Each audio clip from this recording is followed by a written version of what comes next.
Chapter 43 and 44 Baba's passing away continued.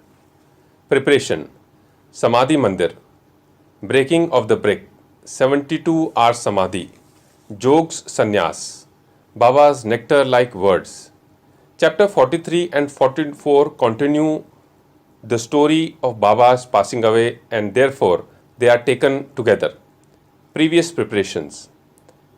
It is the general practice amongst the Hindus that when a man is about to die, some good religious scripture is read out to him with the object that his mind should be withdrawn from the worldly things and fixed in spiritual matters, so that his future progress should be natural and easy. Everybody knows that when King Parikshit was cursed by the son of a Brahm Rishi and was to die after a week, the great sage Sukhdev expounded to him the famous Bhagavad Puran in that week. This practice is followed even now, and the Gita, Bhagavad, and other sacred books are read out to dying persons. Baba, being an incarnation of God, needed no such help, but just to set an example to the people, he followed this practice. When he knew that he was to pass away soon, he asked one Mr. Vaze to read Ram Vijaya to him. Mr. Vaze read the book once in the week.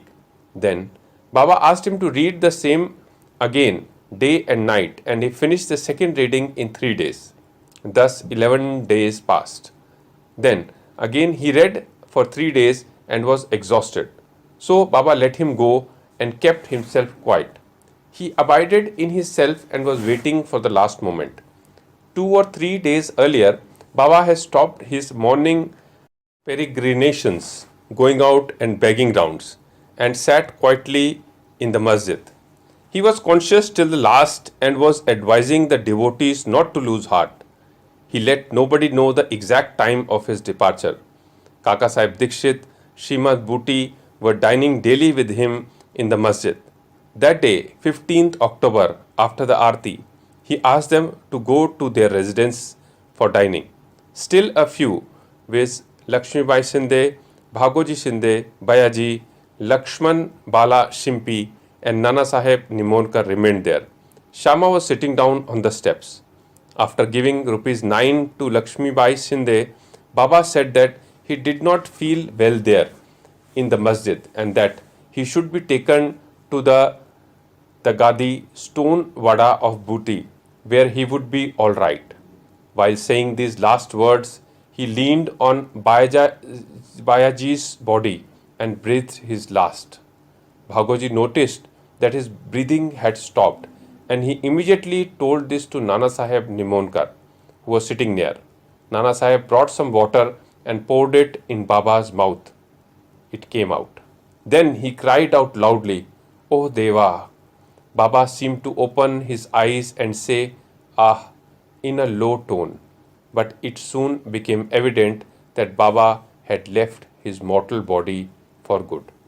The news of Baba's passing away spread like wildfire in the village of Shirdi, and all people, men, women, children, ran to the masjid and began to mourn this loss in various ways. Some cried out loudly, some wallowed on, and some fell down senseless in the streets. Tears ran down from the eyes of all, and everyone was filled with sorrow. Some people started remembering the words of Sai Baba. Somebody said that Maharaj Sai Baba told his devotees that in time to come he would appear as a lad of 8 years. In the Krishna Avatara, Chakrapani Lord Vishnu performed this very deed. Krishna appeared before Devaki in the prison as a lad of 8 years, who had bright complexion and who wielded weapons in his forearms. In that incarnation, he, Lord Krishna, lightened the burden of the earth. This incarnation, Sai Baba, was for the uplift of his devotees. Then, where is the reason for doubt? The ways of the saints are really inscrutable. This contact of Sai Baba with his devotees is not only for one generation, but it is there for the last 72 generations. Generating such ties of love, it appears that Maharaj Sai Baba has gone for tour and the devotees had a firm belief that he will return soon. Then the question arose how to lay Baba's body to rest. Some Mohammedans said that the body should be interred in an open space and a tomb built over it. Even Kushal Chandra and Amir Shakkar shared this opinion. But Ram Chandra Patil, the village officer, said to the villagers with a firm and determined voice, "Your thought is not acceptable to us. Baba's body should be placed nowhere except in the Vada." Thus, people were divided on this point and discussion regarding this went on for 36 hours. On Wednesday morning, Baba appeared to Lakshman Mama Joshi in his dream and drawing him by his hand said, "Get up soon. Bapu Saheb thinks that I am dead, so he won't come. You do the worship and the Kakad morning Aarti."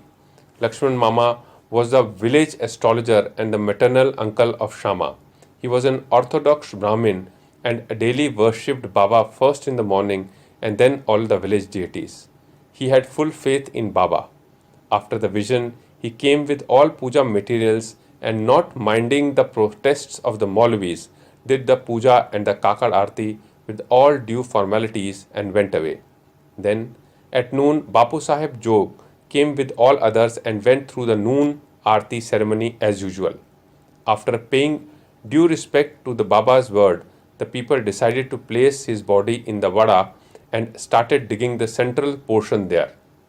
In the evening of Tuesday, the sub-inspector came from Rahata and others turned up from other places and they all agreed to the proposal.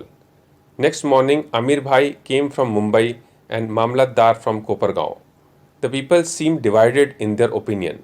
Some insisted on interring his body in the open field. The Mamlatdar therefore took a general plebiscite and found that the proposal to use the Vada secured double the number of votes. He, however, wanted to refer the matter to the collector and Kaka Saheb Dikshit got himself ready to go to Ahmednagar. Meanwhile, by Baba's inspiration, there was a change in the opinion of the other people and all unanimously voted for the proposal. On Wednesday evening, Baba's body was taken in procession and brought to the Vada and was interred there with due formalities in the Garbha, that is the central portion reserved for Murlidhar.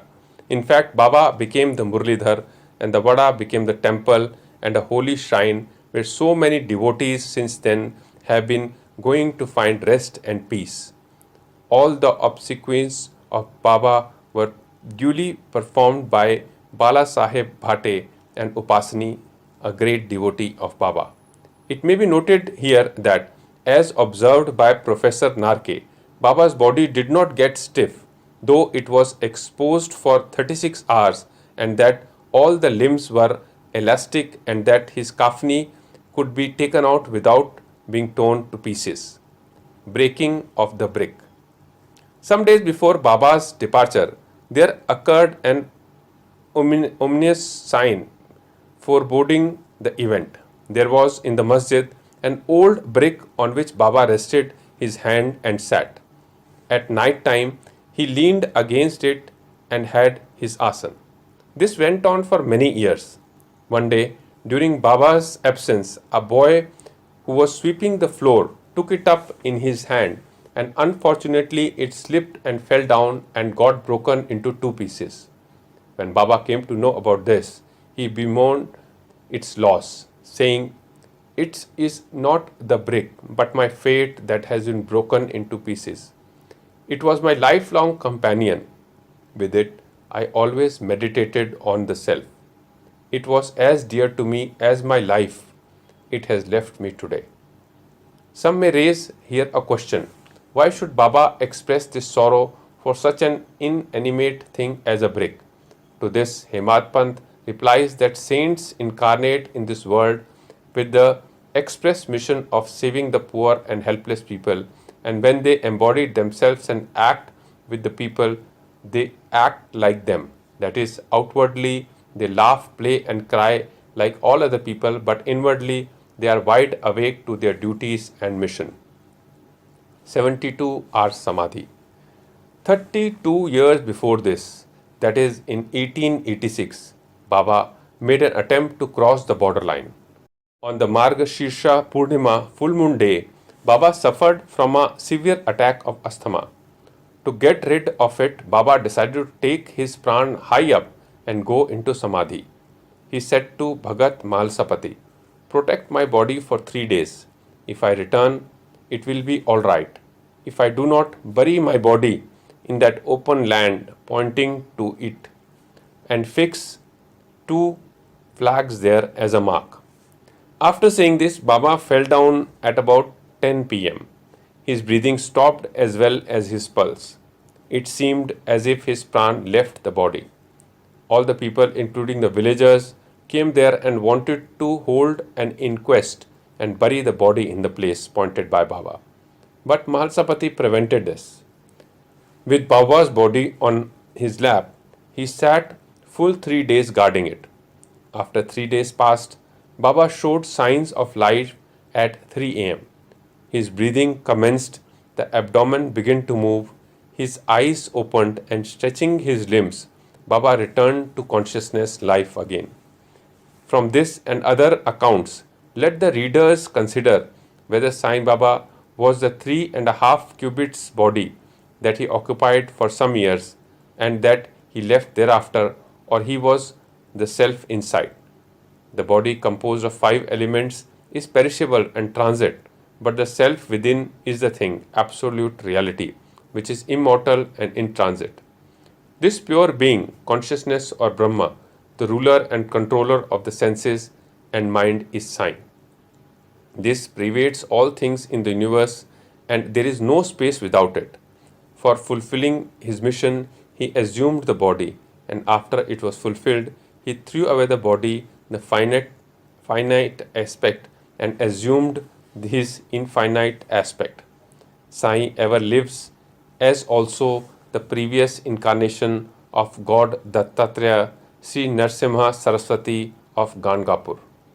His passing away is only an outward aspect, but in reality, he pervades all animate and inanimate things and is inner controller and ruler. This can be and is even now experienced by many who surrender themselves completely to him and worship him with wholehearted devotion. Though it is not possible for us to see Baba's form now onwards, but if we go to Shirdi, we shall find his beautiful lifelike portrait adorning the masjid. This has been drawn by Shamrao Jaikar, a famous artist and well-known devotee of Baba. To an imaginative and devout spectator, this portrait can give even today that satisfaction of taking Baba's darshan. Though Baba has no gross body now, he lives there and everywhere and will affect the welfare of the devotees even now, as he was doing before, when he was embodied. Saints like Baba never die. Though they look like men, they are in reality God himself. Bapu Saheb Jog's Sannyas. Hemad Pant closes this chapter with the account of Jog's Sannyas. Sakharam Hari alias Bapu Saheb Jog was the uncle of famous Varkari Vishnu Bua Jog of Pune. He had no issues. After his retirement from government service, he was a supervisor in the PWD.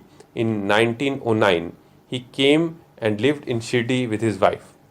Both husband and wife loved Baba and spent their time in worshipping and serving Baba. After Megha's death, Bapu Sahib daily did the Aarti ceremony in the masjid and Chavdi till Baba's Mahasamadhi. He was also entrusted with the work of reading and explaining Dhyaneshwari and Eknathi Bhagwat in Sathe's Wada to the audience. After serving for many years, Jog asked Baba, "I have served you so long. My mind is not yet calm and composed. How is it that my contact with saints has not improved me? When will you bless me?"